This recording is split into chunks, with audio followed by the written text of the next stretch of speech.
समर्पण किसे कहते हैं? जब तक भगवान में समर्पण नहीं होगी, शरणागति नहीं होगी, तो आप पाप से मुक्त नहीं होंगे। तो शरणागति कहते किसे हैं? उदाहरण इसका एक देना पड़ेगा। तो आओ मैं एक उदाहरण देता हूं आपको, सटीक उदाहरण। समर्पण किसका है? संसार में किसका समर्पण देखने को मिलता है? तो समर्पण की प्रतिमूर्ति, समर्पण का जीता जागता उदाहरण कोई है तो उसका नाम है पत्नी। क्या नाम है? जोर से। पत्नी। पत्नी के जितना समर्पण इस धरती पे कोई दूसरा समर्पण देखने को नहीं मिलता।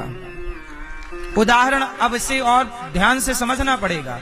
पत्नी का समर्पण क्या है? हम पत्नियों की बात कर रहे हैं, जो धर्म पत्नी है, जो धर्म से चलने वाली है। बीवी और वाइफ की बात नहीं चल रही है।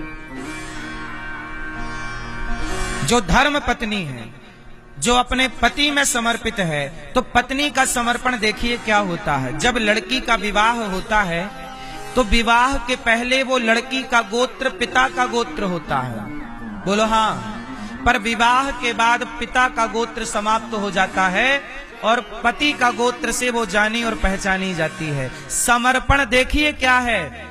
जैसे यमुना जी का समर्पण गंगा जी में है, ऐसी विलय हुई कि आगे की जो धारा चली वो यमुना की धारा नहीं चली, वो गंगा की धारा चली। जैसे यमुना मैया ने गंगा मैया में अपने को समर्पित कर दिया, ऐसे पत्नी का समर्पण देखिए कि अपना गोत्र मिटाकर पति के गोत्र से जानी पहचानी गई, अपने गोत्र को विराम। समर्पण ये होता।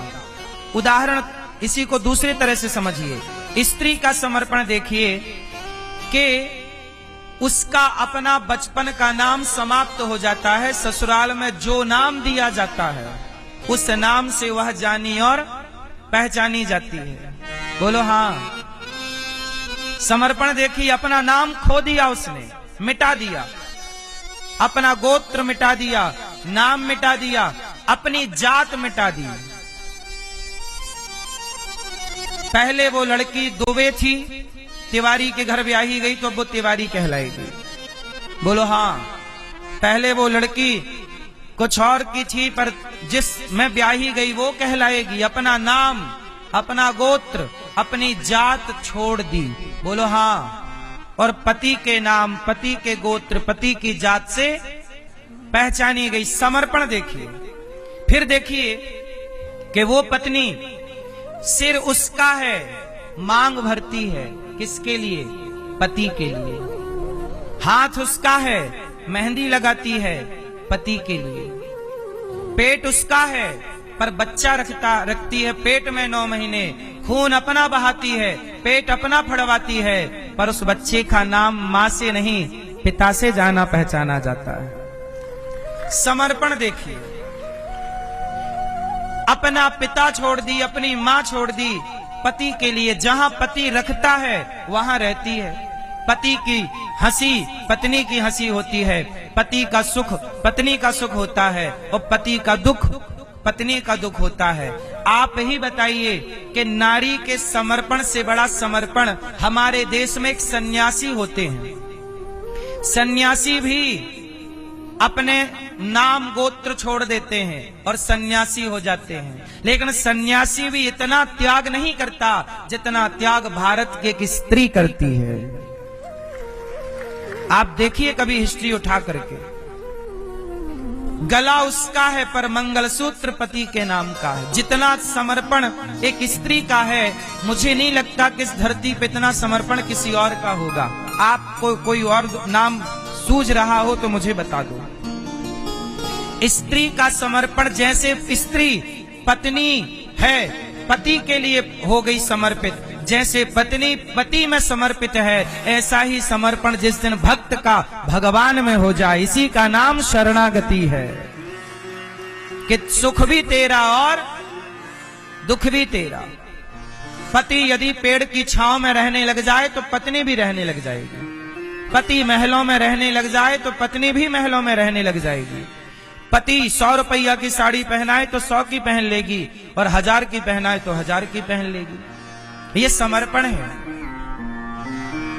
यही समर्पण चाहिए कि जिंदगी की डोर सौंप हाथ दीनानाथ के, महलों में रखें चाहे झोपड़ी में वास दे। पति जहां रखता है पत्नी वहां रहती है, पर खुश रहती है, बस पति का प्यार चाहती है। ऐसे आप भी भगवान जहां रखें वहां उस हाल में खुश रहिए और प्रभु के प्यार का अनुभव करते रहिए। यही समर्पण है। इसे कहते हैं समर्पण, इसे कहते हैं शरणागति। यदि स्त्री जैसा समर्पण नहीं आया तो आपकी शरणागति नहीं हुई। अपने को मिटाना पड़ेगा, जीरो। इसलिए राम तुलसीदास जी ने ग्रंथों में लिखा है कि हमें शून्य होना पड़ेगा। बोलो एक, बोलो एक। शून्य कौन बड़ा है? शून्य बड़ा कि एक बड़ा? कौन बड़ा? एक बड़ा है। कौन बड़ा? एक बड़ा है, शून्य बड़ा नहीं है। लेकिन एक बात बताएं, जब एक के पीछे खड़ा हो जाता है शून्य तो कितना बन जाता है? 10। एक तो एक है, पर शून्य पीछे चला गया तो? अच्छा, और शून्य आगे चला गया तो? एक के आगे शून्य लगा तो एक रहेगा। एक के आगे शून्य लगा तो एक रहेगा, और पीछे लग गया तो? बोलो हाँ। हाँ, इसका मतलब है एक कौन?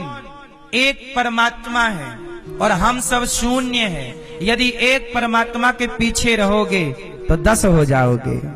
तुम्हारा परिवार, तुम्हारा व्यापार 10 गुना बढ़ जाएगा। राम नाम एक अंक है, बाकी साधन सून। राम रहे 10 गुण है, राम बिना सब सून। एक राम, एक भरोसे, एक बल, एक आस विश्वास, एक राम घनश्याम हित चातक तुलसीदास। एक एक एको ब्रह्म द्वितीयो नास्ति, एक ईश्वर सदा अपने को। अच्छा, एक के आगे खड़ा हो जाए शून्य तो शून्य ही रहेगा। ईश्वर के आगे खड़े मत होइए। ईश्वर के महाभारत के युद्ध में अर्जुन कृष्ण के आगे थे कि पीछे? कृष्ण आगे हैं, रथ चला रहे हैं, और अर्जुन